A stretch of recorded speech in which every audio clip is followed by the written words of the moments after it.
வணக்கம் மேஷராசி அன்பர்களே, இந்த வாரம் உங்களுக்கு ஒரு நல்ல ஆப்பர்ச்சுனிட்டி கொடுக்கக்கூடிய வாரமாக அமைப்போகிறது.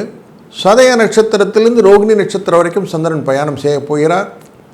அதனால் தொழிலிலே நல்ல முன்னேற்றங்கள் வருவதற்காகவும் லாபத்தை நோக்கி எதிர்நோக்கி காத்திருப்பவர்களுக்கு லாபங்கள் பன்மடங்கு பெறுவதற்கான வாய்ப்புகள் உண்டாகும்.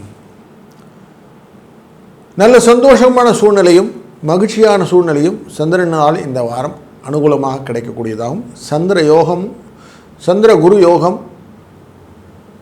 செவ்வாய் சந்திர யோகம், சனி சேர்க்கையினால் விசரக்கூடிய மாற்றங்கள் போன்றவை வரக்கூடியும்.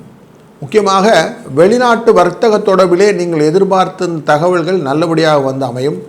சிலருக்கு வேலை மாற்றங்கள், இடமாற்றங்கள் போன்ற விஷயங்களை நல்ல ஒரு அனுகூலமான பலன்களை எதிர்பார்க்கலாம். இந்த வாரம் மகா சங்கடகர சதுர்த்தி அன்று விநாயகப் பெருமானை வழிபட்டு நீங்கள் செய்யக்கூடிய காரியங்கள் உங்களுக்கு லாபத்தை பெற்றுத்தருவதாகவும் கடன் சுமையை குறைப்பதாகவும் அமையும். வாழ்க வளத்துடன்.